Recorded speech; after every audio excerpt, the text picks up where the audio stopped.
Olá, sejam todos muito bem-vindos ao podcast Tecnologia em Curso.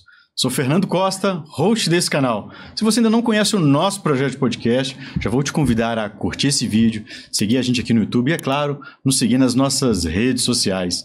Tá a fim de maratonar o Tecnologia em Curso lá no Spotify? Então corre lá e segue a gente. Se você é apaixonado com tecnologia, futebol, empreendedorismo, inovação e esportes, este é o seu podcast.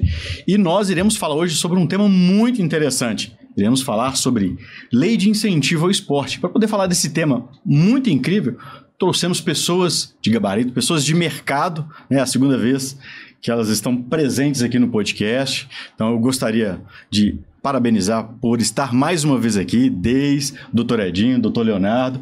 Eu quero começar agora com a Deis. Por favor, Deis, se apresente. Fale um pouquinho sobre você, o que você está desenvolvendo hoje para passarmos a bola para os nossos demais convidados. Mais uma vez, muito obrigado, tá? Eu agradeço, Fernando. É uma honra compartilhar a mesa aqui com o Dr. Edson, com o Dr. Leonardo, pessoas que eu admiro. Obrigada pelo convite. Eu sou contadora, tributarista. Há mais de 22 anos atuo no mercado esportivo. Passei por grandes clubes, como Minas Tênis Clube, Cruzeiro Esporte Clube, Ministério do Esporte, Federação do Estado. Fui relatora também na lei de incentivo e pioneira na lei de incentivo ao esporte. Desde que a lei foi sancionada, nós temos aí uma contribuição significativa nesse grande mecanismo de financiamento ao esporte brasileiro. Que legal, Deis. Com certeza o nosso assunto será incrível. Doutor Edinho, por favor, faça as honras aí, se apresente-se. Boa noite, mais uma vez estou aqui presente e mais uma vez eu agradeço, é uma honra estar aqui na presença, né, no seu podcast, estar presente aqui no seu podcast e na presença do Dr. Leonardo, da Deis, que são pessoas assim do maior gabarito e pessoas que eu tenho um enorme prazer de compartilhar o meu tempo aqui, o meu conhecimento, que todos eles têm muito a nos agradecer. Eu, assim como a Deis, eu tenho bastante tempo de atuação no ramo desportivo, né? Há mais de 20 anos trabalho no esporte mais intimamente ligado ao futebol, mas também não deixo de ter alguma participação e de extrapolar um pouco, né, os limites do futebol, porque o esporte acaba que em vários momentos ele se converge. Então eu atuo não só dentro de contratos, de contratos particulares, de contratações de atletas, empresários, né, e assim também como na área judicial, tanto desportiva quanto da justiça comum. Que bacana. E para compor a nossa mesa, né, Dr. Leonardo, por favor, se apresente-se. Fernando, muito obrigado pelo convite mais uma vez, né? É uma honra, né? Falo a mesma coisa de todos vocês, é uma honra poder participar dessa mesa, né, Deis? Dr. Edson, Deis, obrigado pelo convite, né? É uma honra também trabalhar no dia a dia com essa turma tão boa do mercado, que conhece tanto de esportivo. Eu, na verdade, cara, eu não conhecia de futebol. Porque depois que eu comecei a conversar com o Dr. Edson aqui sobre futebol, eu falei assim, eu não sei nada. Eu sou um advogado da área empresarial, né? Fui convidado a ter mais conhecimento da área do futebol por força da SAFs, né, e todo esse movimento de governança, de compliance no futebol, e é um movimento que me encanta muito, e eu vinha somar com a minha experiência de mercado, que é totalmente focada nesse conceito, e somar com o futebol está sendo uma grande experiência nos últimos anos, e E é um prazer poder estar com vocês aqui, viu, gente? E o mais interessante, né? Porque o futebol é a paixão do brasileiro. É verdade. Né? E eu tive a oportunidade de trabalhar com a Deis, já conheço os senhores também, né? De outros projetos. E eu já quero entrar aqui com uma pergunta e deixar na mesa aqui para os senhores debaterem. Qual é o papel das leis de incentivo no desenvolvimento do esporte no Brasil? Deis, eu queria que você já abrisse, né, aí sobre esse tema, para trocarmos, né, esse bate-bola aí com a turma aqui na mesa.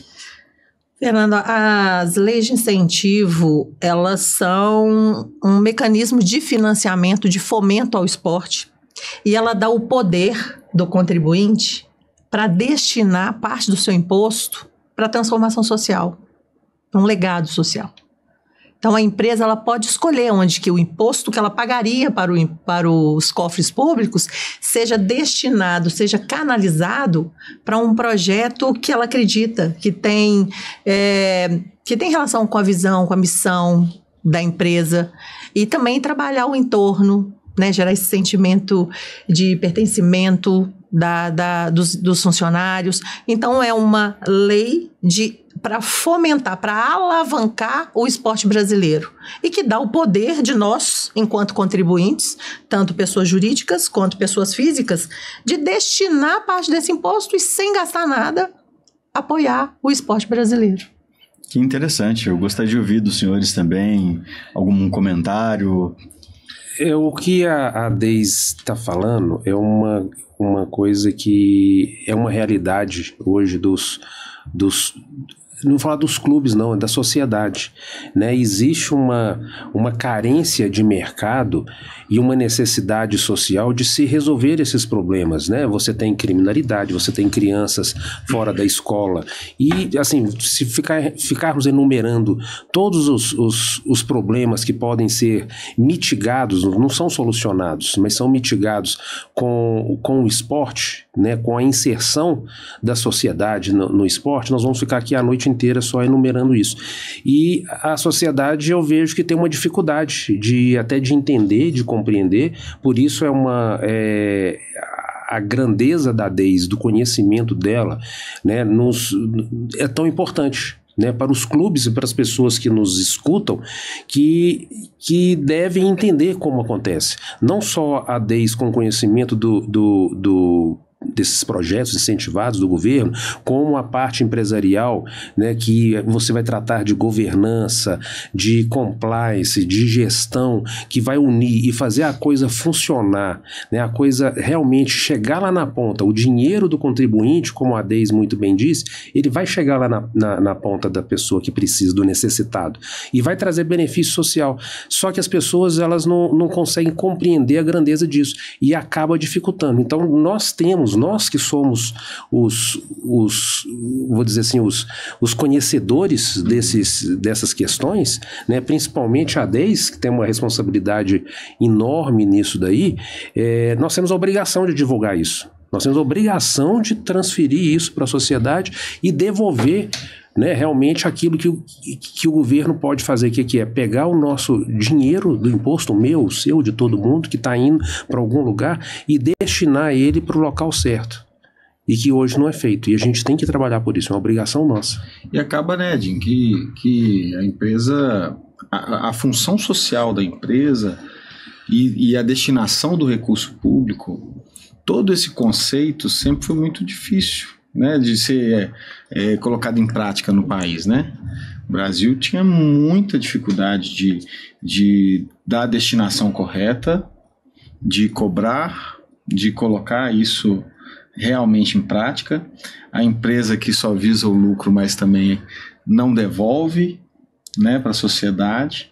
Então, a beleza da lei e desse movimento todo é a entrega obrigatória até, né? Sim. Por força da lei, porque até que se cria a cultura, tem que ter a lei que impõe, né?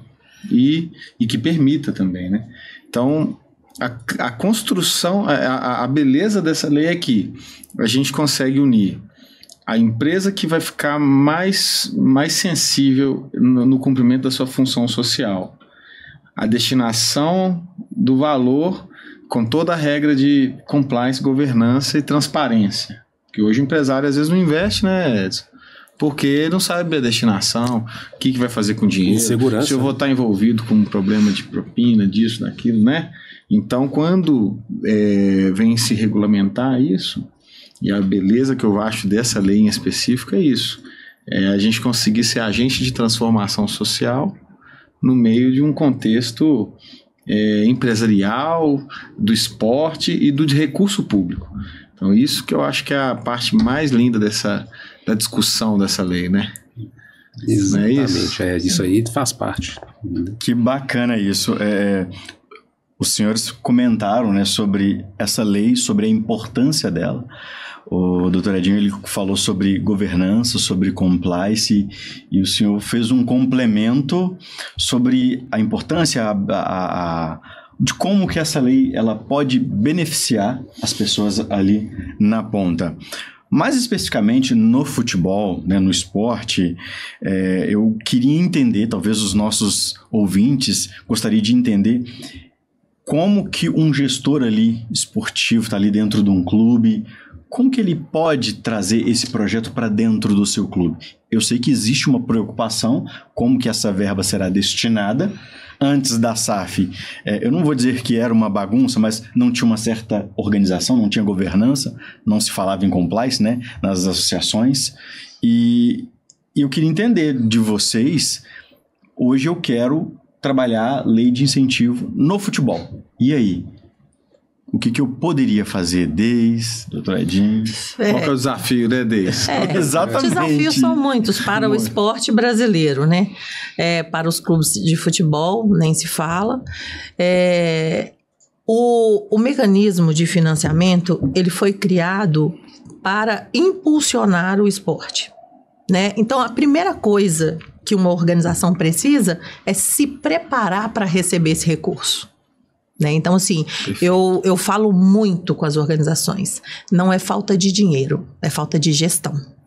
Sim. Tem que se preparar para receber, principalmente por se tratar de um imposto que é meu, que é seu, é um imposto que iria para os cofres públicos, ser gerido pelo governo, e ele vai passar a ser gerido por essa organização com verba carimbada, porque você tem que apresentar um projeto, ele passa por um processo de análise e tudo que é contemplado nesse projeto, ele é específico desse projeto, tem uma conta específica, as rubricas elas têm que ser destinadas para aquele objetivo, para aquela meta.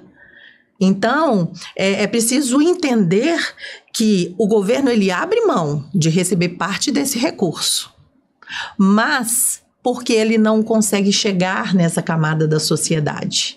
Ele não consegue atingir todo esse público, porque é dever do Estado fomentar o esporte no nosso país. Que interessante, Deis. Mas as organizações, além de capacidade técnica operativa, ela precisa se preparar para gerir esse recurso. Você falou de se preparar. Na sua visão, os clubes hoje, eles estão preparados para esse processo? Pouquíssimos. Não, se me permite, Deis, até na verdade, quando você fala de uma empresa e se ela está preparada, pouquíssimas empresas no país estão, né? Por exemplo, saindo um pouco do futebol, você vai falar assim, vamos vender essa companhia. A maioria não está pronta. A maioria. Problemas inúmeros de gestão. E o futebol não tinha, está começando a ter essa cultura da gestão eficiente e bem dizer agora, né? Não é, Deis? Vocês acreditam que veio por causa da SAF? Tem dessa cultura? Olha, a SAF fomentou isso? A SAF, ela é um processo de transição necessário no futebol. Né? Necessário. Então, assim, o que o Léo falou é muito importante, porque realmente, quantas empresas nascem e quebram no nosso país por uma série de motivos, carga tributária, enfim, muita coisa. Só que no esporte, em especial no futebol, todo mundo quer o espetáculo, quer o jogo. E esse modelo do futebol, esse imediatismo do futebol, faz com que, inclusive, os clubes não tenham tempo para se preparar, e também o próprio histórico do futebol, a história de como surgiram as organizações. Então, isso tudo impacta no campo. E as vitórias, né, os talentos, eles trarão as vitórias. Mas somente a governança é que vai conseguir manter. Somente se você se preparar, se organizar a longo prazo, é que você vai conseguir sustentar essa conquista em campo. Com certeza. Porque ela é momentânea e só um ganha. Não, e completando o que você está comentando, Deise, tem a natureza jurídica da própria empresa que geria o futebol no passado. Já vamos chamar de passado, associação de futebol. Sim. Né? Então, é uma anomalia jurídica. Você não pode... como é que você lida com o lucro do futebol? Como é que você lida com o investidor? Com o acionista, com a prestação de contas, com a responsabilidade fiscal, né? Eu acho que é exatamente isso daí, até respondendo mais diretamente a sua pergunta, Fernando, que eu acho que a SAF, ela é uma consequência de tudo isso que não existiu, né? A consequência da falta de compliance, da falta de gestão, e que a associação não conseguia fazer, né? Por causa dessa dificuldade, dessas anomalias, vou dizer assim. Porque ela não tinha dono, né, Ed? Não tinha, é fácil, não né? tinha dono, eram várias pessoas e não tinha muitas vezes com baixa instrução, muitas vezes associações com pessoas da própria comunidade que às vezes não tem a noção tributária das coisas, não tem a noção de gestão, né? Exatamente. É a coisa empírica, né? É o empírico. Eu entendo de futebol, eu já nasci entendendo de futebol. Então, na gestão de grandes clubes ainda tem esse empirismo, né? Não tem essa visão sistêmica, não tem essa organização, essa gestão e principalmente a profissionalização. Demais. E eu acho que a lei é uma oportunidade. Eu falo isso com essa direto. Eu acho que a lei é uma oportunidade, um reset do mercado. O time vai pro modelo SAF. Quem não for vai ter assim, alguns problemas até de investidores, de bancos, de inúmeras situações. Hoje, em outros mercados, já se tem leis específicas, né? Leis anticorrupção, leis que obrigam você a saber com quem que você está negociando, né? E que vão exigir certos estatutos, certas regras, certas posições que a gente chama, todo esse complexo de normas de governança, a gente chama de compliance, né? Existem outros mercados que não vão mais relacionar no futuro por exemplo, com o futebol, se isso não for resolvido, né? A gente, no escritório, tem muitas questões envolvendo investidores, levantamento de recursos para time de futebol, e a primeira pergunta de um fundo de investimento, por exemplo, qual que é o nível de governança e o que está acontecendo dentro desse time, qual que é o nível de transparência. Quando a gente começou esse trabalho, né, Edson, alguns fundos falavam pra gente assim, cara, sabe por que eu larguei o futebol? Porque o nível de risco é altíssimo. A gente se escutou isso tantas vezes. Você não sabe aonde que você está pisando, né? O nível é altíssimo. E fundos super interessantes que queriam antecipar bilheteria para o time, levantar recursos, dar assistência financeira numa venda de um jogador, né? Fazer antecipação de recebíveis.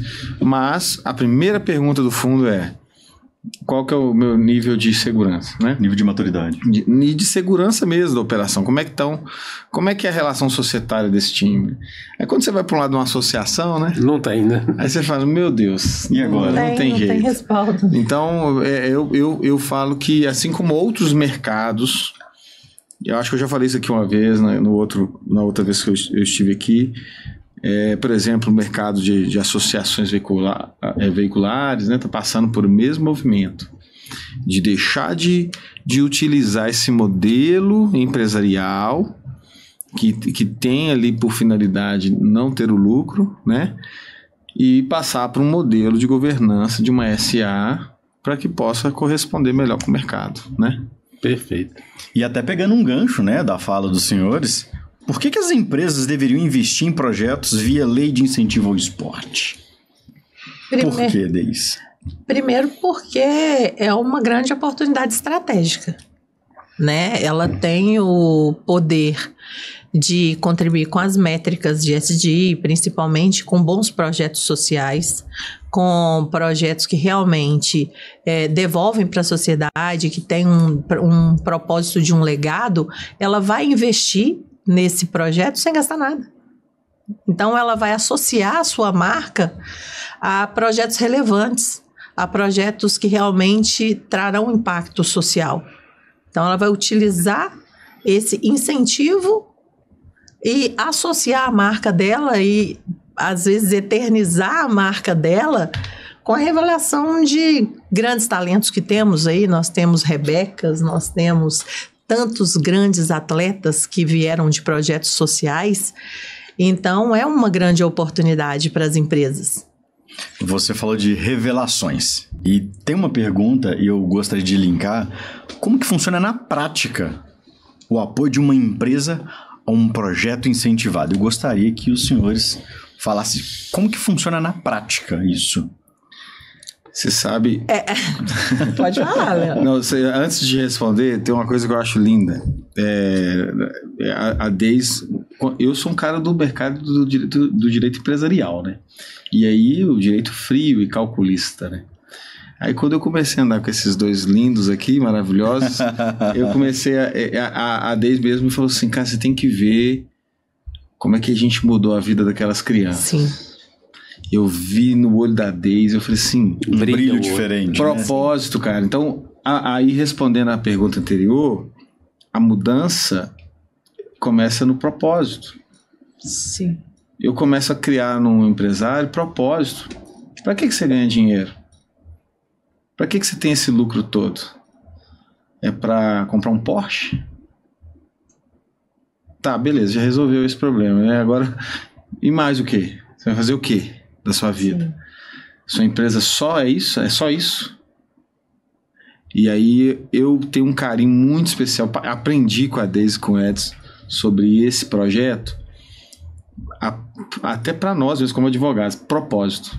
É uma forma que eu mesmo encontrei na advocacia, que às vezes é tão gelada ali na parte do direito empresarial, a criar propósito. E aí quando você passa esse sentimento que a Deis passou para mim no primeiro dia que eu comecei a trabalhar com ela, eu entendi que é uma forma de canalizar e de trazer um propósito na vida de tantas crianças. E aí você vê 200, 300, 1000 crianças sendo impactadas, cara, que estavam ali no crime, né, envolvidas num ambiente ali que está exposto ao crime, né? Tá propício a tantos abandonos e situações adversas, né? Então, só contribuindo com a sua pergunta. E por que uma empresa faria isso, então? Né? Eu quero entender isso na prática. E aí? É simples e rápido. A empresa vai escolher um projeto, né, que ela acredita. Nós temos projetos sensacionais. O projeto do Nova Venécia é um projeto que eu tenho um carinho enorme, que a transformação que ele faz no estado é gigante. Então, é escolher um projeto e vai canalizar até 2% do imposto de renda devido. Então, ela, ao invés de pagar para o governo, ela vai destinar esse valor para uma conta bancária específica. Ela vai efetuar o depósito.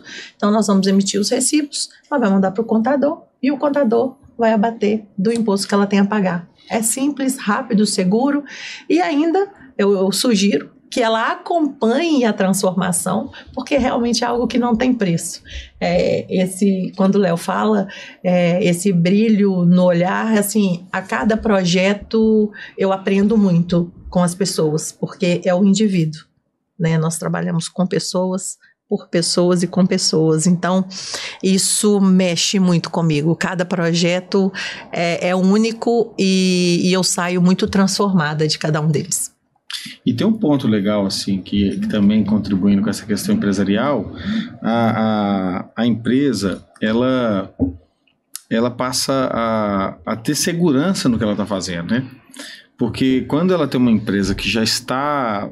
quando ela tem um projeto que já está em condições de receber o investimento, o recurso que é por meio de transferência de impostos, né? Em vez de pagar para o governo, igual a Deise falou, paga, né, para o projeto, ela sabe que ali passou toda uma regra de compliance, de estruturação, de responsabilidade fiscal. Então, a empresa que antes deixava de investir porque não sabia a lisura daquele projeto, ou daquele, né, do time até, para fazer um investimento num time, ela passa então a ter mais segurança, né? Então existe todo um processo, né, de readequação, ou talvez de preparar ali aquela empresa, sim, né, ou talvez um clube para poder receber incentivos, seria isso? Sim, essa fala do Léo é importante, porque é o que vai diferenciar uma organização da outra. Por que eu devo apoiar essa organização e não a outra? Uhum. Hoje, as grandes empresas, elas têm editais e as normas de compliance, as normas de estruturação, de governança, elas são cobradas no edital, quando você vai lançar o seu projeto no edital. Então, assim, se uma empresa apoiou aquele projeto e ele é transparente, e ele publica no seu site, ele envia relatórios, ele mostra realmente a transformação, aí está a diferença. Não, até porque, na verdade, não há dificuldade do empresário de fazer o investimento. Você imagina, você como empresário também, vamos destinar 2% do seu imposto para um projeto social, todo mundo quer. Não vai sair do seu bolso. Não vai sair do seu bolso. Né? Então, o que falta então? Projetos bem organizados, estruturados. Faltam, as pessoas precisam aprender a escrever bons projetos. E o copia e cola, ele funciona na hora de aprovar. Porque quem analisa o seu projeto não conhece a sua estrutura. Só que na hora que você vai executar, tem que estar de acordo com a sua realidade, com a estrutura que você tem para executar aquele projeto. Então é um todo. E aí entra o planejamento estratégico, entra todo esse processo que as organizações precisam. Então, quando a gente fala das SAFs, é importante, mas toda organização ela deve enxergar esse processo como negócio. Uhum. É preciso profissionalização e negócio, né? Até porque você vai atrair parceiros e você vai cuidar da marca daquele parceiro. Então, assim, olhando organizações maiores, né, hoje temos as SAFs, mas nós temos grandes clubes formadores que são referência, que formam grandes talentos para as Olimpíadas, enfim. Por que eles recebem muitos recursos? Porque eles se estruturaram, porque eles fizeram o dever de casa. Então não adianta a organização que chega às vezes, eu quero receber recurso. Você se preparou? Como está o seu estatuto? Às vezes as pessoas não entendem a importância de um estatuto. O estatuto é o documento mais importante de uma organização. Bem escrito, né, Deise? Mas, Deise, você não acha, né, com licença, desculpa te interromper. Sem problema. Mas você não acha que, às vezes, eu sinto que falta comunicação nessa segunda parte? Porque tem algumas associações que elas se preparam, elas procuram profissionais, né, como você, como agente, né, jurídico, etc., e organiza essa parte, faz o projeto, né, apresenta, ele é aprovado, aí está lá, ok, já tem uma destinação que está aprovada. E daí, essa informação não chega, ninguém vai dar o dinheiro, ninguém vai financiar isso.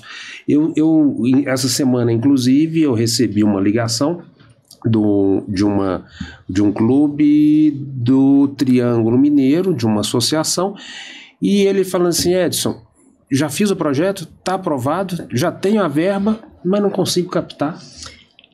E como que ele não consegue captar? Na cidade dele tem pessoas que pagam imposto de renda, tem empresas que pagam imposto de renda e ele não consegue captar. Então, essa informação, essa beleza desse projeto, a grandeza, a importância disso, não chega. Talvez, né, o esclarecimento sobre o que é a lei de incentivo naquela região, né? Exatamente. Fazer um seminário, uma coisa que possa reunir os empresários ali e possa explicar o que é. Talvez... Um podcast como esse é tão importante esse podcast está fazendo uma função, tá trazendo um conhecimento e uma função social tão importante que às vezes o empresário que está aí assistindo, ele não tem noção tanto que ele pode ajudar a melhorar a região dele, né? Ele pode ajudar a melhorar, ele pode fazer isso sem ter medo que o dinheiro dele vai estar sendo bem aplicado, que vai estar sendo supervisionado, verba carimbada, foi aprovado, foi analisado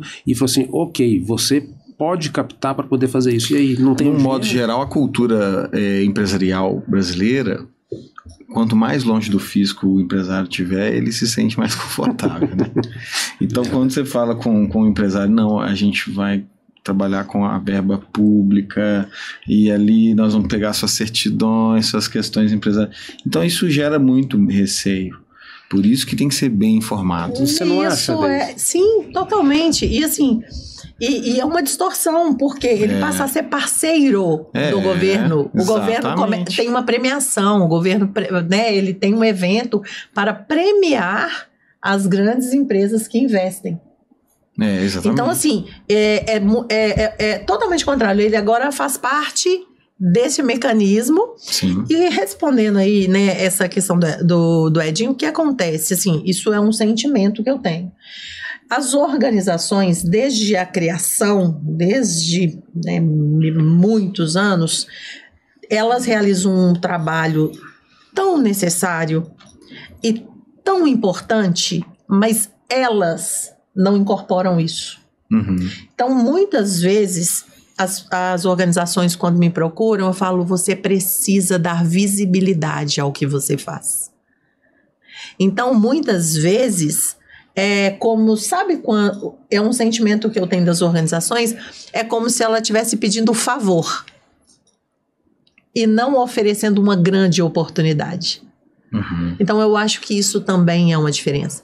Então as organizações precisam entender que elas são parceiras do poder público, que elas desenvolvem um trabalho social e que está oferecendo uma grande oportunidade para o empresário apoiar essa comunidade que ela já abraçou, que ela já faz. Porque a maioria dos projetos existentes, as pessoas tiram dinheiro do bolso. E tiram o dinheiro do bolso e a comunidade se engaja, a comunidade ajuda, e aí o dono da padaria, é aquele menino que saiu do projeto social que hoje está ajudando o projeto, e é como se fosse um rateio ali de despesa de sobrevivência. E vem a lei de incentivo para otimizar o que eles já fazem e para estruturar, para organizar e ser uma coisa mais perene, um investimento mais seguro para a comunidade. Então, eu acho, Edinho, que falta dar visibilidade a essa causa, a esse propósito e a esse legado. Esclarecimento. Sim. E, inclusive, aí tem uma culpa até do próprio governo, porque se o governo ele disponibiliza uma lei dessa, né, tá disponível para quem quiser, né, tem as exigências legais para poder, né, participar, e eles não divulgam o que está sendo feito, não divulgam as regras e divulgam, inclusive, assim, eu estou sabendo e eu estou concordando, e isso foi analisado, e isso está ok, está certo. Né? Porque aí vem as fake news, vem o mercado que vai falando, tem uma série de outras leis que já foram desvirtuadas, que já aconteceram outros problemas, e que, na verdade, aquilo lá é uma coisa errada, mas tem muita coisa bonita sendo feita. Sim, perfeito. Né? Sim. E que isso tem que ser mostrado mesmo, tem que dar visibilidade. É só notícia ruim que se vende, né? Infelizmente. O doutor comentou sobre... talvez falta de conhecimento ali na região, né, dos empresários, fazer talvez ali um seminário, explicar melhor como que funciona, e até pegando um gancho, o doutor Edinho comentou sobre esse processo de captação. Ok, desenvolvi um projeto, né, levei ele para ser aprovado, foi aprovado, a verba foi liberada. E como que eu vou fazer essa captação? Como que funciona isso? Eu acho que o senhor falou um pouco, fez essa pergunta para... Foi, porque é exatamente isso. Deise, você já viu isso em algum lugar? Alguém já falou com você que já teve projeto e não conseguiu captar? Toda hora. Toda hora. Isso não... Um me ligou essa semana. O maior desafio é a captação. E eu aposto que eu já vi também o contrário. Tem muito empresário que está ajudando projetos com recurso próprio, às vezes do dividendo dele, do dinheiro tributado, não sabe que ele pode tirar do imposto da empresa que está sendo destinado. Que poderia fazer mais gastando menos. Exatamente. Então tem o contrário. Eu tenho certeza. Tem os dois lados. Eu já vi o contrário.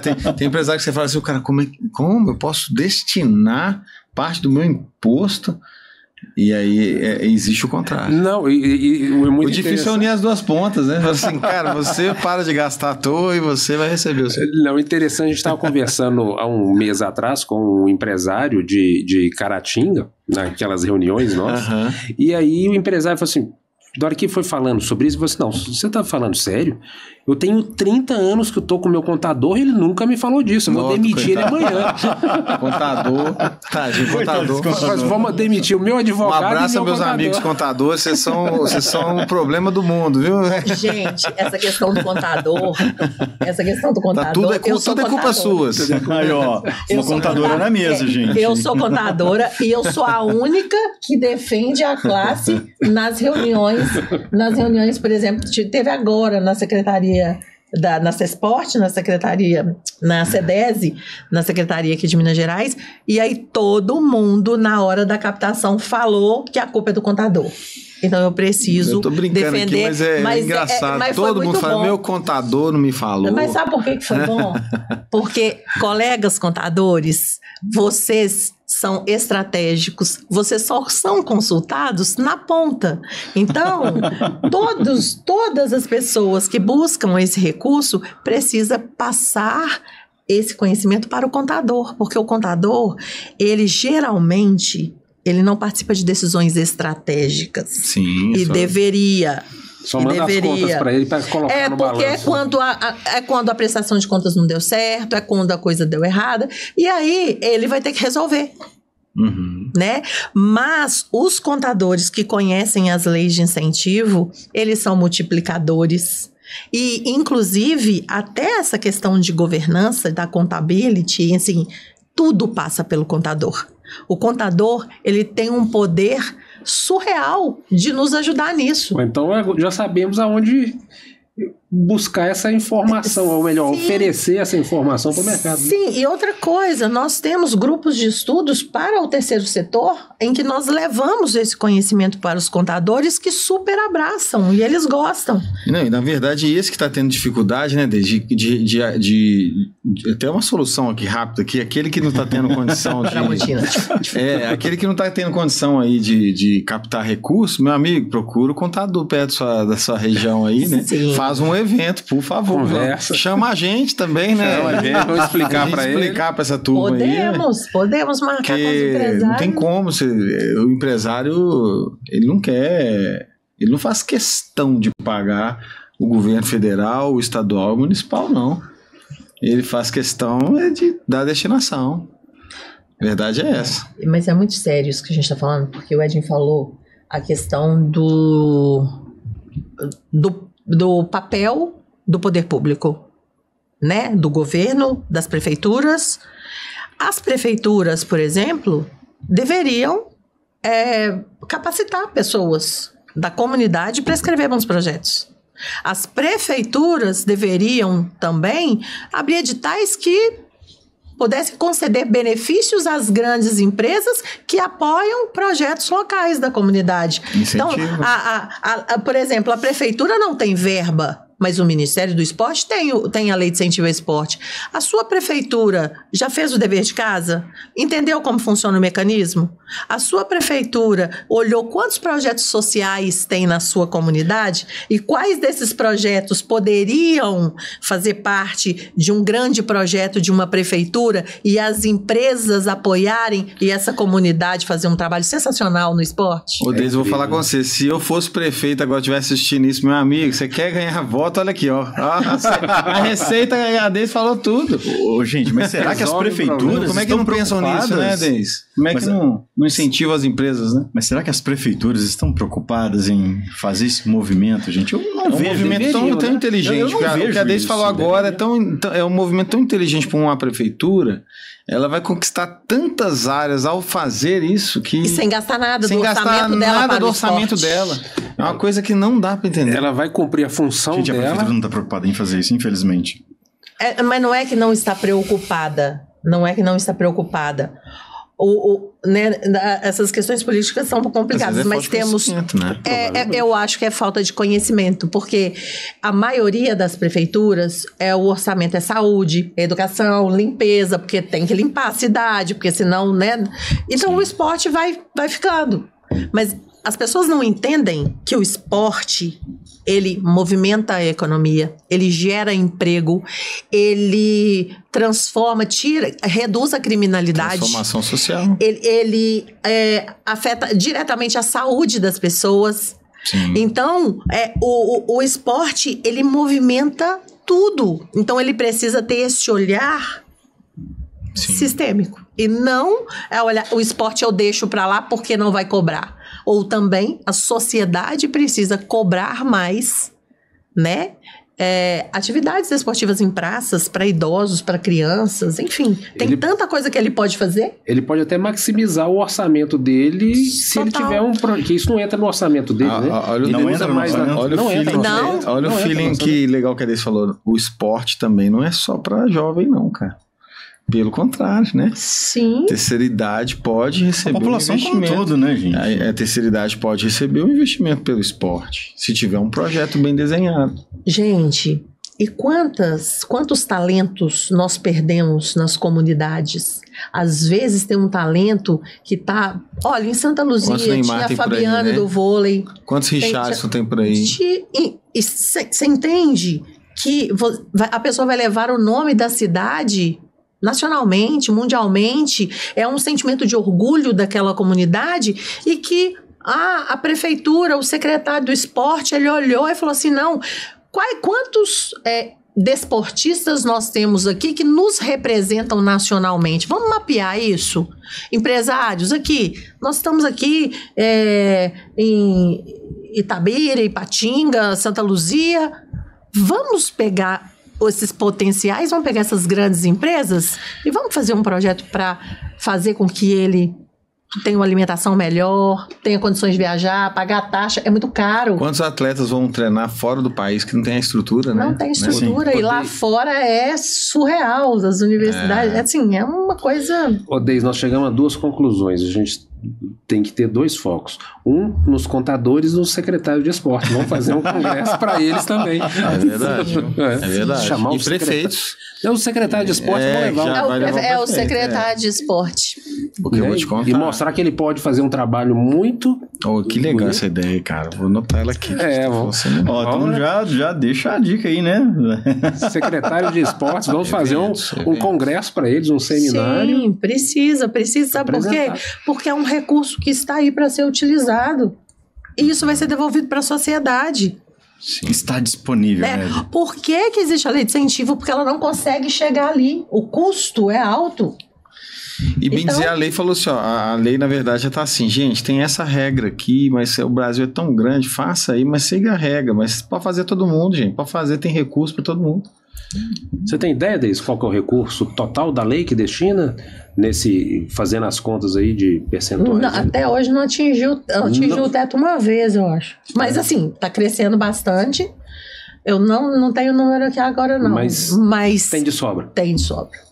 Dá para fazer muita coisa bonita. Dá para fazer muita coisa. E a lei do esporte e a Rouanet, né? Hoje elas estão cheias de... São as mesmas leis? Como que não, isso aí é uma são dúvida leis, minha. São orçamentos diferentes. A Rouanet está voltada mais para cultura. Shows, filmes, teatro. Livro. Livro. Cultura também. De forma geral. E, inclusive, o esporte é cultura.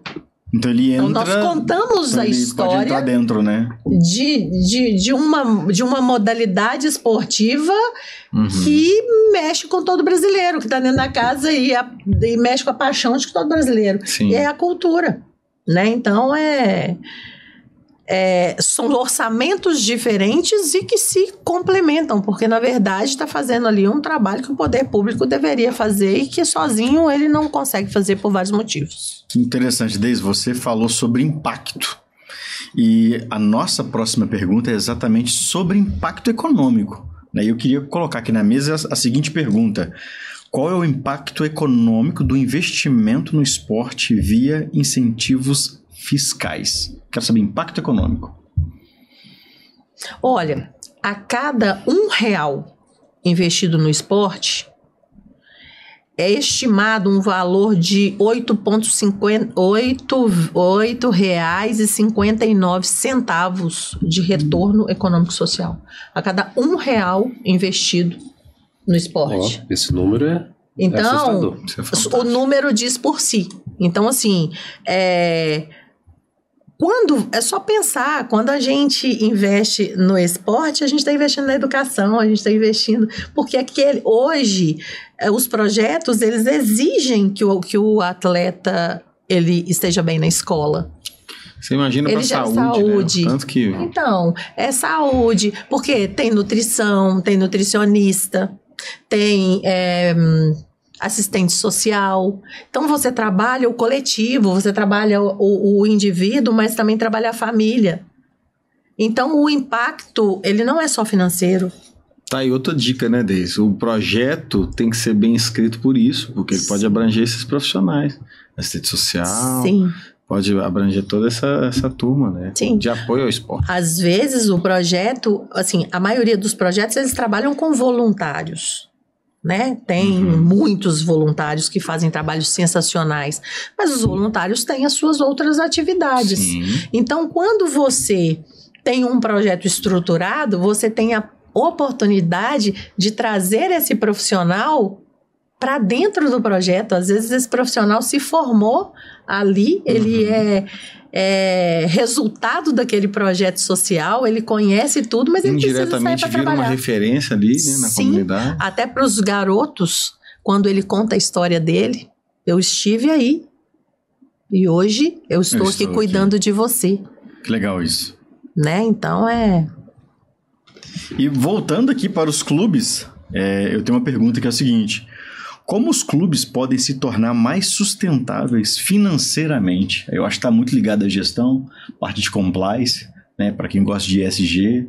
Então, como que os clubes podem se tornar mais sustentáveis financeiramente? Essa é uma pergunta bem complexa e que, assim, resume até a nossa conversa toda aqui, a do podcast anterior, nós somos convidados, porque, né, inclusive, essa foi uma das consequências da criação da SAF. Né? Por quê? Elas precisam ser sustentáveis, né?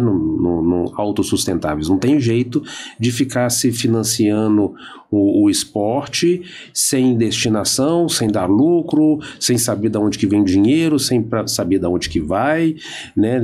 Já tivemos várias histórias aí de clubes recebendo aportes milionários e que depois se descobre que a origem não era das melhores, usando a estrutura para poder,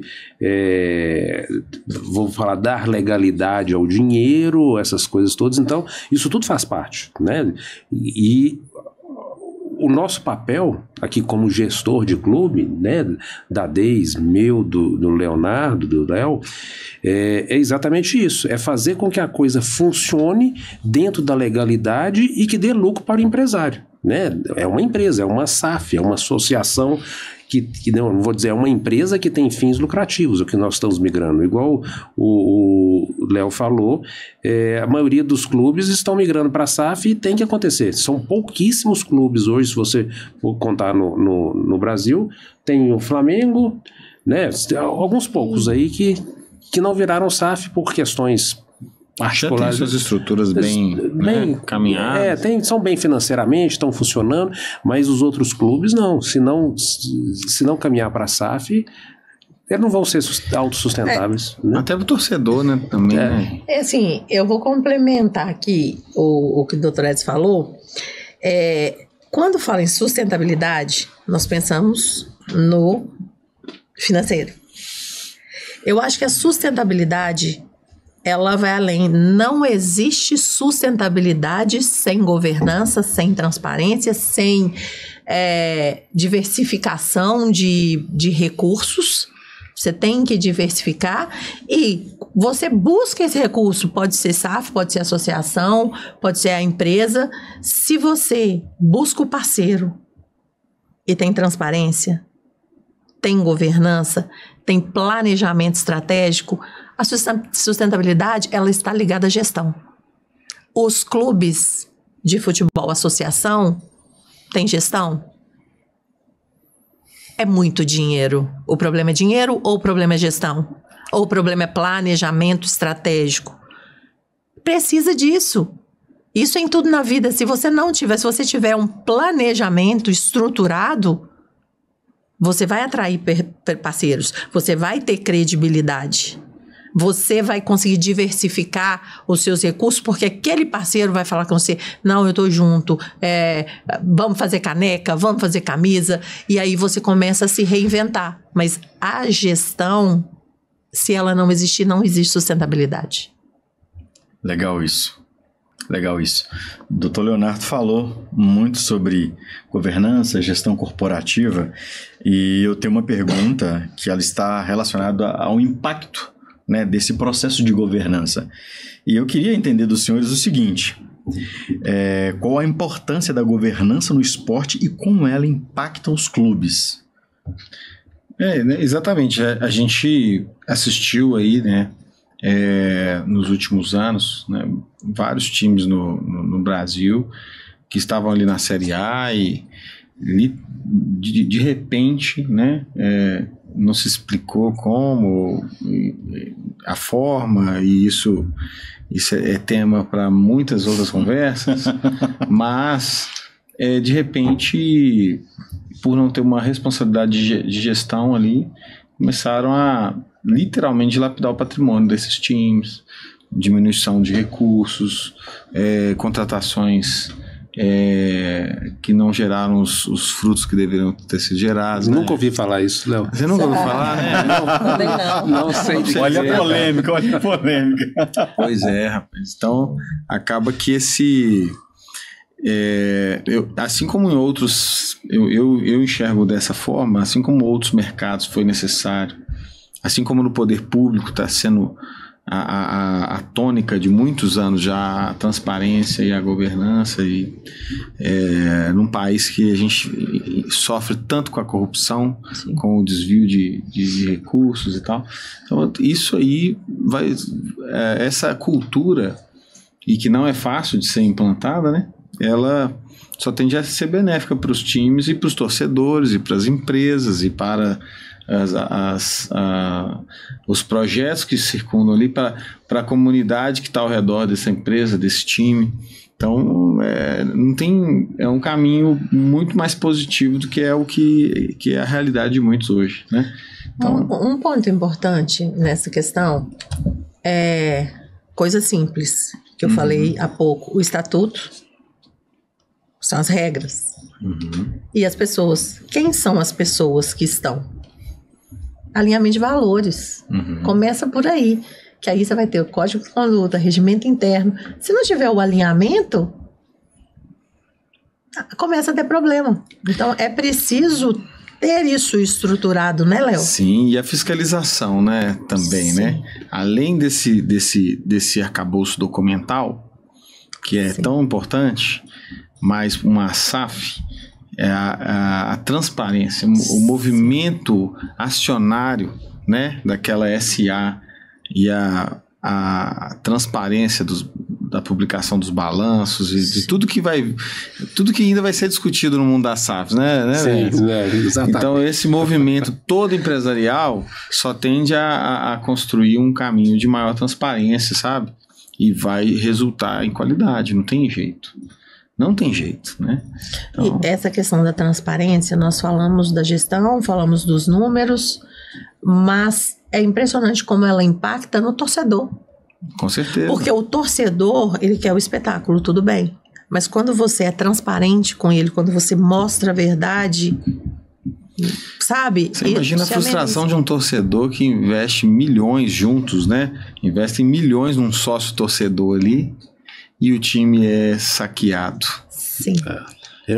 É muito pior do que ele não fazer o gol ou não ter uma classificação. Porque o perder faz parte do jogo. E Sim, faz parte. Ele sabe, né? Que Ele sabe que acontece, alguém tem que subir, a outra pessoa, outro clube, infelizmente, vai ser rebaixado. Enfim, isso faz parte do futebol em campo. E uma pergunta que provoca, né? Eu vou fazer até uma pergunta assim: até quando o futebol brasileiro vai ficar dependendo de apaixonados super empresários que, graças a Deus, no meu caso, por exemplo, eu sou cruzeirense, eu agradeço, Pedrinho, um abraço pra você, meu amigo.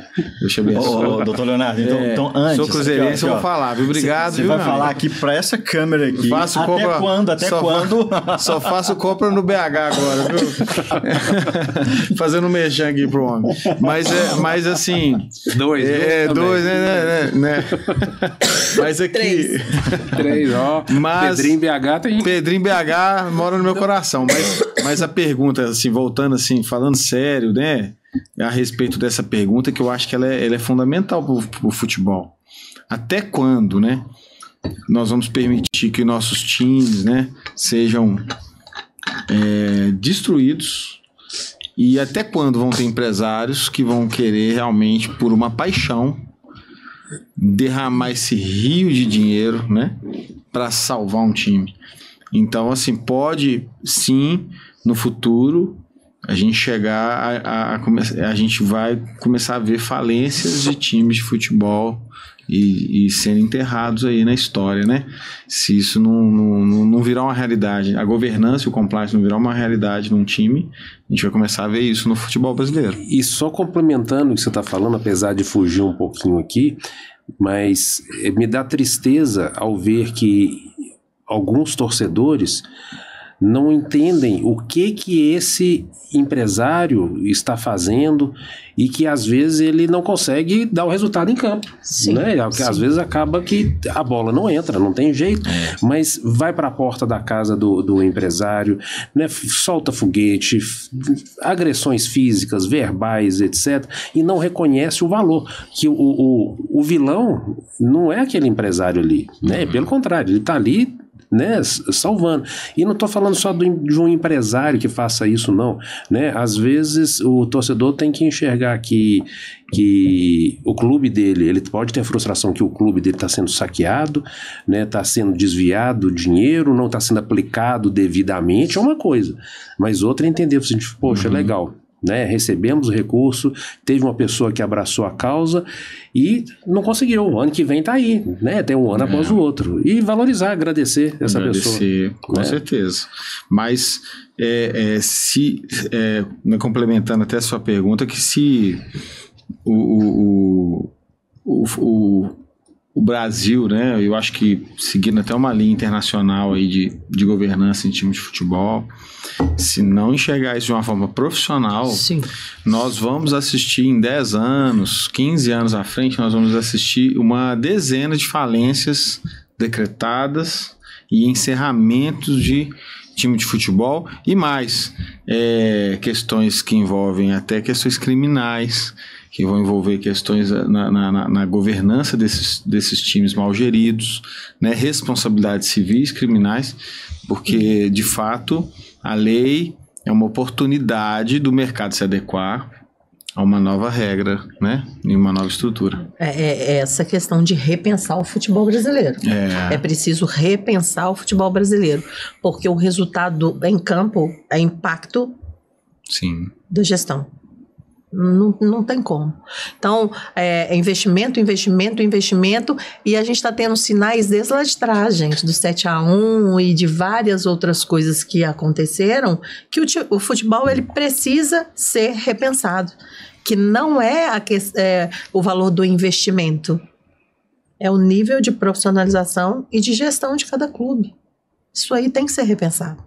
E até aproveitando a sua fala, Deis, no esporte, mais especificamente no futebol, nós temos a maioria dos gestores homem, infelizmente, né? Mas temos várias mulheres líderes, né? Referência.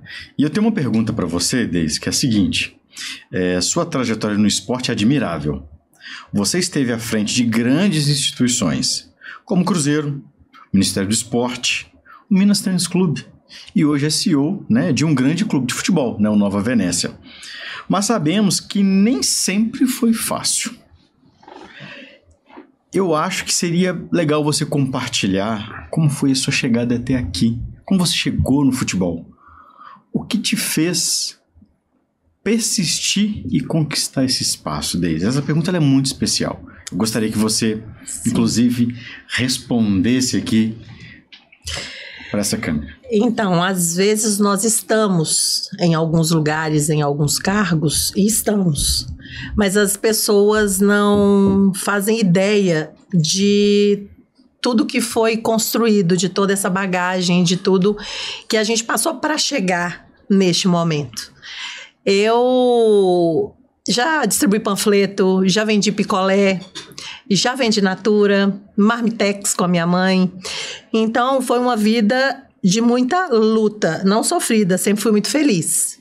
Mas 5h30 da manhã, eu tinha que estar no ponto final do ônibus. Antes das 5, minha mãe acordava, eu estava debruçada, dormindo sobre os livros, porque eu tinha que conciliar sempre, desde muito nova. Eu conciliei o estudo e o trabalho. E isso tudo me tornou essa mulher forte. Por isso que, às vezes, estar à frente de um clube de futebol é desafiador, é muito desafiador. Hoje, eu realmente tenho muito orgulho do que está sendo construído, mas se eu não tivesse essa base forte, talvez eu não teria essa força. Então, eu acho que isso é importante até para que as mulheres entendam que é possível, não é fácil, mas é possível. E que as meninas que sonham, como eu, quando eu não tinha nada, nem dá dinheiro para o lanche mesmo. Foi persistência. Eu tive que realmente correr atrás dos meus sonhos. Então, mulheres, meninas, é possível.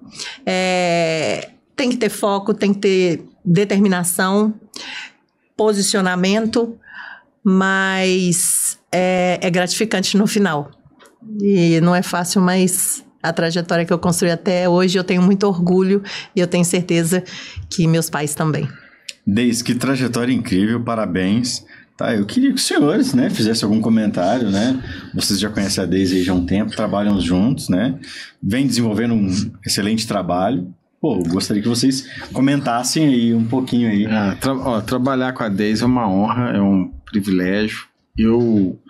É o que eu falei já no meio do nosso bate-papo.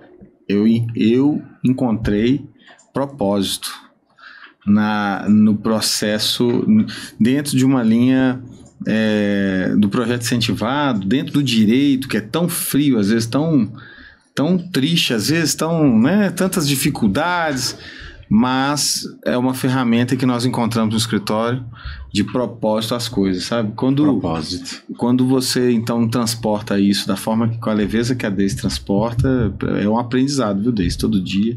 Isso é uma honra para mim, trabalhar com você. Doutor Edinho. Eu vou começar a minha fala fazendo uma observação, corrigindo uma coisa que a Deise falou. A Deise falou que no final vai valer a pena. Não tem final. O seu final não chegou ainda.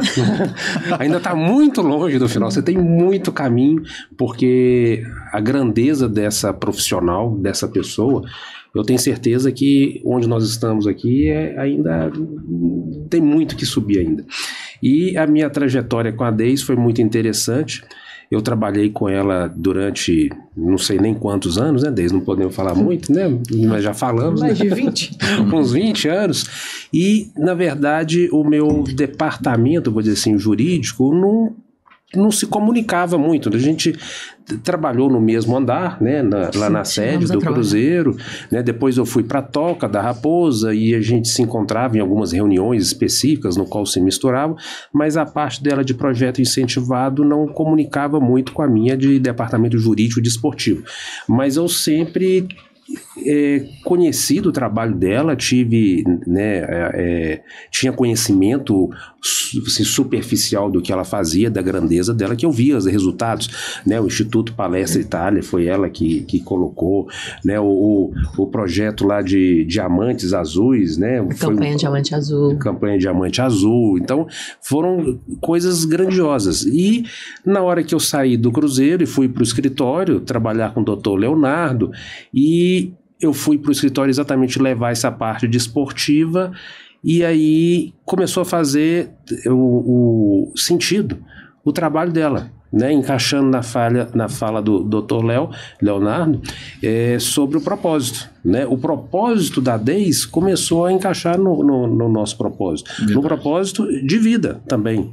Falei, poxa, o que nós estamos querendo, o que a gente tá buscando, né, no departamento de esportivo de um espectro maior, abrangendo a parte de gestão, a parte empresarial da advocacia, unindo essas forças, e de repente, eu falei assim, gente, a DEIS tem que vir trabalhar com a gente. Ela faz parte desse nosso propósito maior. E aí que acabamos estreitando esses laços, e a gente ficou bem mais próximo depois disso, né? E isso é interessante, que o que nos uniu, né, que trouxe a DEIS para o escritório, não foi uma amizade, né? A amizade, ela foi construída mais recente. Existia um respeito, um conhecimento pela DEIS profissional, pela DEIS pessoa, pelo aquilo que ela fazia. E aí eu ganhei, além de uma grande profissional trabalhando ao meu lado, uma grande amiga, né, que hoje, né, inclusive, grandes amigos, Dr. Leonardo, doutora Deise, né, desculpa. Foi uma conexão de propósitos mesmo. Exatamente. Foi uma conexão muito bacana que foi criada. Foi. E isso vai ter reflexo na sociedade, se Deus quiser, porque depender da gente, nós vamos trazer coisa bonita para isso. Tem muita gente para conhecer dessa matéria, desse assunto, tem muito empresário que tá vacilando, viu, empresário? Você para de gastar dinheiro à toa, meu amigo, vamos ajudar um pouco, né?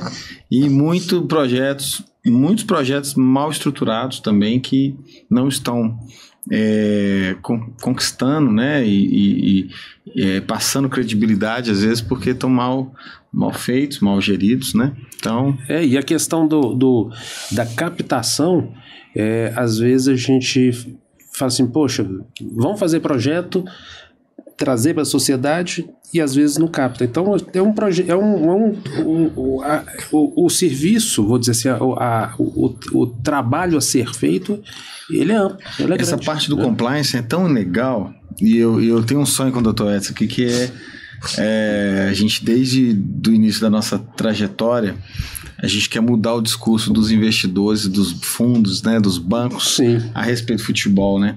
Virou meio que um desafio, né? Virou. Então,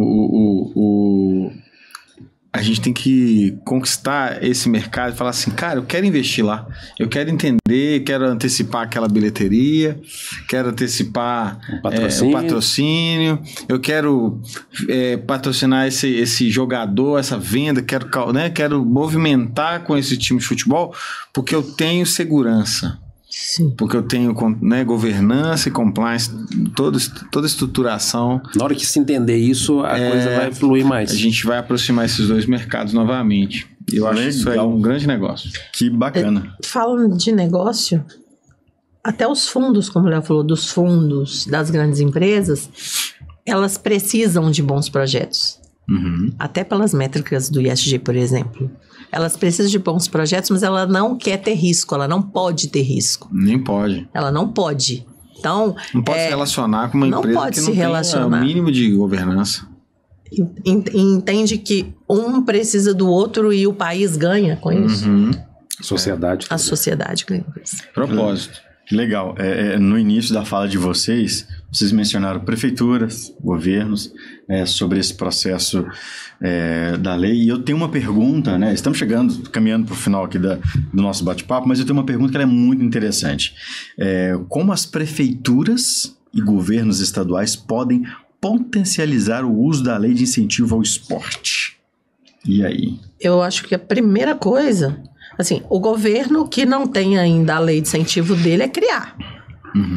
Né? O estado que não tem, crie, por favor, porque é uma ferramenta importantíssima para projetos que realmente trabalham pelo social, pelo desenvolvimento do indivíduo e do coletivo. E prefeituras apoiar, fazer exatamente aquilo que nós falamos, disseminar o conhecimento, porque os orçamentos de prefeitura são menores. Então, elas têm que buscar lá onde tem. E para ela buscar lá onde tem, ela tem que abraçar os empresários. A prefeitura tem que fazer o dever de casa dele, o secretário visitar cada empresário, conhecer o que ele tem de potencial no esporte, naquele município, naquela cidade, e buscar o apoio via lei de incentivo, em que os empresários eles não vão pagar lá no governo, lá em Brasília, sendo que eles podem destinar o projeto deles para a cidade. É gerar renda, emprego, tudo para a cidade, e a economia de empresas que estão ali, elas vão trabalhar o entorno. Então, a prefeitura ela tem um trabalho sensacional para fazer, inclusive prefeitos. É uma grande estratégia política também, porque você vai abraçar a sociedade, você vai pegar o empresário e falar, empresário, não vamos perder as nossas joias, nós estamos perdendo para outros estados, então vamos centralizar aqui. Eu acho que é muito, muito isso, né? Vocês não acham? E um detalhe que eu acho que por a gente tratar disso todo dia, a gente acaba esquecendo de falar, existem leis de incentivo federal, estadual e municipal. Então, na hora que a Deise falou que os estados têm que criar, porque tem estado que, não sei se tem algum estado que não tem, município, vários municípios não têm a própria lei. E aí o federal, Deise, eu já estou entrando, desculpa, vou ver se eu aprendi direito com você. Viu? Sim. A lei federal, ela trata do imposto de renda, ela destina parte do imposto de renda e que pode ser abraçada por qualquer pessoa no Brasil inteiro, né? Qualquer associação que fizer o projeto incentivado da lei federal, ele pode aplicar. A estadual também, né? Aí já se aplica somente o estado, normalmente é o ICMS. Sim, né? sim. E tem a municipal também. Municipal normalmente é ISS e IPTU. Aprendi direitinho? Perfeito. Obrigado. Então, o município, o que acontece? Ele pode fazer a lei dele de incentivo do IPTU e do ISS, mas ele pode captar a empresa que está ali, pode captar do imposto estadual e do federal, o ICMS. E aquilo dali, numa empresa só, ele pode captar os 3 projetos. Pode buscar dinheiro para o esporte dele, do município ali, pegando recurso do Estado e da União. Muitas prefeituras têm muitas prefeituras, falar aqui perto do microfone, né? Porque eu estava quase lá perto da gente. Então, muitas prefeituras têm a lei de incentivo do IPTU, do ISS, e são editais que são valores menores, porque né, o recurso é menor. Então, ICMS, a empresa que paga o seu ICMS no regime de débito e crédito, elas podem apoiar projetos para o Estado, para o seu Estado. No caso, Minas Gerais, a SEDESI. E as empresas tributadas no lucro real podem destinar parte do imposto de renda, até 2% do imposto de renda para projetos esportivos e pessoas físicas também. Então, nós que declaramos a declaração do imposto de renda no modelo completo, nós podemos destinar até 7%. Então, pessoas físicas e jurídicas podem apoiar projetos esportivos, destinando em pessoa jurídica até 2%, pessoa física até 7%. Deise, me explica, desculpa te interromper, então todo contribuinte, na hora de fazer a declaração, eu posso pegar 7% do meu imposto a pagar?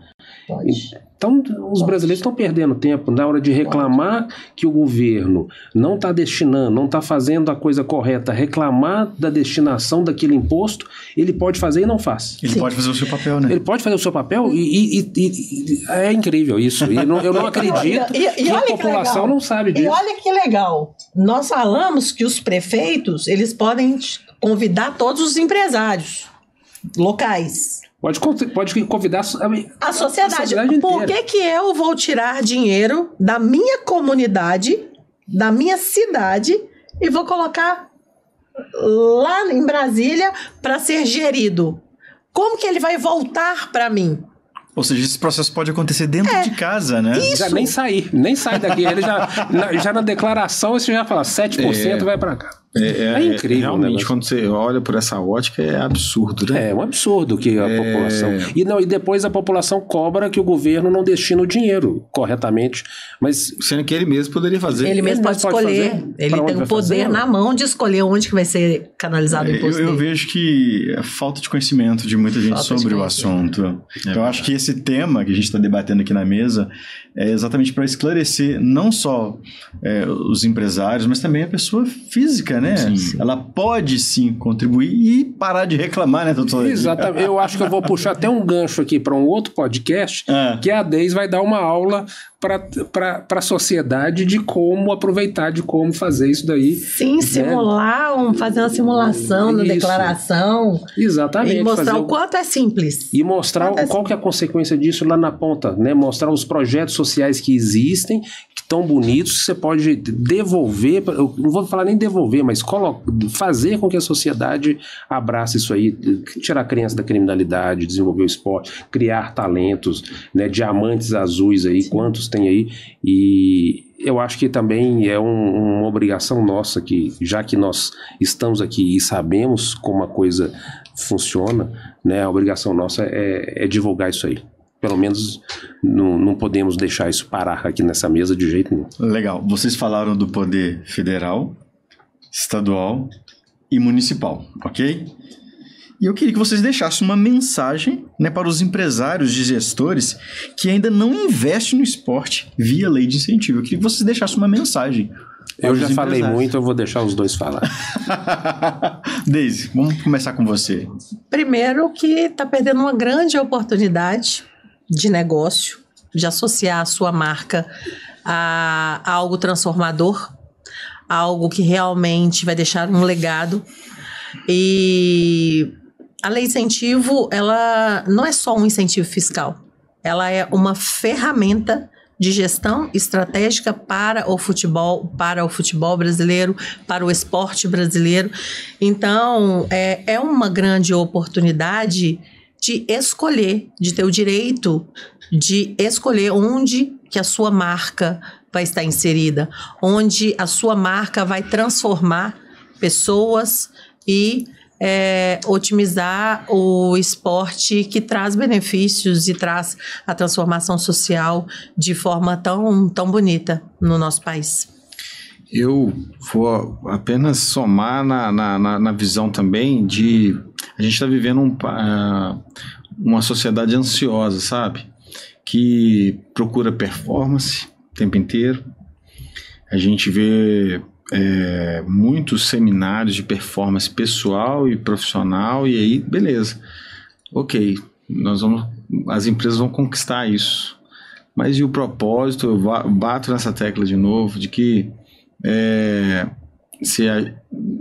como diz, não faz sentido querer tudo para si, você tem que transbordar, né? Então a convocação, a mais do que a lei e a tecnicidade de todo esse ato, né? A gente também ser ferramenta, né, na sociedade, nós como advogados, mas outros profissionais estão assistindo, contadores, pessoas que estão envolvidas no meio do esporte, né? Trazer esse movimento de conscientização, de transbordo, né? Não pode requerer só para si, né? A gente está vivendo uma sociedade cansada, deprimida, estressada, e muitas vezes porque não está olhando para o próximo. E a gente está indo para essa geração de ter colaboradores mais felizes, empresas que pensam nos colaboradores, empresas que pensam nos próprios clientes e também que tem responsabilidade social de fato, né? Foi o tempo que o empresário só visava o lucro. A gente, quando vai assistir ou ver, ler qualquer doutrina hoje do direito empresarial, né? A sociedade visa o lucro. Mas o que é lucro? Né? Aonde que você está... O que você está conquistando? Qual o legado que você está deixando? Então essa lei e essa matéria, ela é uma convocação social, sabe? A repensar. Convocação social. Né? E é possível. O Dr. Edson acabou de falar que a pessoa física que está reclamando aí, né, muitas vezes que, porque eu não sei o que fazem com o meu dinheiro, né? O leão, né? Aí vem aquelas histórias, né, do churrasco. Mas você que tem condições de fazer, não está fazendo a sua parte, né? Sim. De procurar um projeto incentivado perto da sua casa, perto da sua região aí e destinar 7% do seu imposto de renda para mudar a vida de pessoas, né? Então, o que eu acho mais bonito nesse processo todo é o propósito que se dá, né? De não ser só o dinheiro pelo dinheiro, né? É de mudança de vidas e de um país, né? Então, é isso que eu acho legal. Que bacana, e até mesmo para fecharmos, né, esse nosso bate-papo com chave de ouro, eu gostaria, né, de pedir você, Deise, para poder fazer um agradecimento. Na sequência, a gente pedir ali para o Dr. Edinho também fazer um agradecimento e fechar aqui com você, Dr. Leonardo. Claro. Podemos fazer um agradecimento? Sim. Mas eu gostaria que você fizesse, exatamente olhando para essa câmera aqui. Pode agradecer alguém, comentar de alguém, só não pode xingar, tá, Deise? Não, imagina. O meu agradecimento hoje é a Deus. Eu quero agradecer a Deus pela oportunidade, pelo dom que Ele tem me dado de transformar a vida de outras pessoas, através de outras pessoas e com muitas pessoas especiais. Agradecer por essa conexão sensacional, porque eu acho que nós ganhamos força com um propósito muito maior, né? É o início de uma parceria e de um trabalho em que eu não tenho dúvida nenhuma da grandiosidade desse projeto e do impacto que nós iremos levar para a sociedade como um todo, para o esporte. Então, hoje eu agradeço a Deus por essa oportunidade e agradeço você pelo convite. Beleza. Doutor Edinho, por favor, fica à vontade. Perfeito. Eu também vou agradecer a Deus, obviamente, e acima de tudo, e agradecer também a presença aqui, esse convite no podcast, né, a presença do Dr. Leonardo, da Deise, que me dá assim, uma grande alegria de estar aqui e formando esse grupo de pessoas aqui para tentar modificar, né, a sociedade, modificar através de conhecimento, através de atitudes, de ações, e diante disso eu gostaria também de chamar, né, a sociedade, os empresários, os clubes que façam parte dessa mudança, né, porque cada um tem que fazer uma parte, eu tenho que fazer a minha e nós estamos fazendo aqui a nossa, né, e estamos aqui nesse momento tentando isso. E agora a gente precisa do envolvimento dos demais, da sociedade toda, da pessoa física, igual o Dr. Leonardo lembrou, né? Vamos destinar os nossos 7%, né? Não custa nada, né? O empresário, os 2%, o contador nos ajude nessa jornada. Orientação, né? Nessa orientação, eu acho que é muito importante, porque o empresário realmente, às vezes, ele não sabe o que está acontecendo, e só depende de nós, né? Antes de a gente ficar reclamando do governo, reclamando de todo mundo, vamos fazer a nossa parte. Sim. Perfeito. Obrigado, doutor Leonardo. Eu não posso deixar de agradecer a Deus, cara, também porque a gente orou antes de entrar nesse podcast, você estava lá presente com a gente e foi com grande responsabilidade que a gente veio aqui falar desse assunto, cara, porque quando as pessoas, a gente fica pensando lá, né, como as pessoas vão assistir isso e a gente pediu para que fosse uma ferramenta, né? Que causasse impacto, né? Impacto social e impacto também na vida de muitas pessoas. A gente sabe que, às vezes, uma pessoa que vai assistir esse podcast vai se motivar a construir um projeto na região que ela mora ou na cidade que ela mora, e ali vão ter vidas transformadas, vão ter centenas de pessoas transformadas, e a gente ser parte desse processo na vida de pessoas, né? É tão bonito, dá um propósito, dá uma motivação diferente no que vem a ser advocacia, no que vem a ser mundo dos negócios, né? Então, agradecer também, viu, meu amigo, a participação mais uma vez aqui no seu podcast, é uma honra sempre estar aqui. E agradecer também a Deise e o Edson por essa parceria que está realmente só começando, né, Deise? Nós temos muito trabalho para fazer. Tem nada de final, né? Tem nada de final. Nós temos muita coisa para fazer junto, graças a Deus. É isso aí, pessoal, bacana, né? Eu queria também agradecer a presença de vocês, né? Agradeço a Deus pela visita de vocês aqui no podcast, contribuir com o Tecnologia em Curso, com todas essas questões que foram mencionadas. Eu saio dessa gravação com outro olhar relacionado aos projetos incentivados. Obrigado, Deise, obrigado, doutor Edinho, doutor Leonardo. Eu acho que esse episódio, eu tenho certeza que esse episódio ele vai contribuir e vai fazer a diferença de muitas pessoas. Então, eu gostaria de reforçar, tá, o meu agradecimento por esse momento incrível, tá bom? Então, obrigado mais uma vez. Nós agradecemos. E é isso aí, pessoal. Se você ainda não curtiu esse vídeo, eu vou pedir para você curtir esse vídeo, compartilhar, porque foi um conteúdo incrível, e aguardo você no próximo vídeo. Um beijo no seu coração e até mais. Valeu!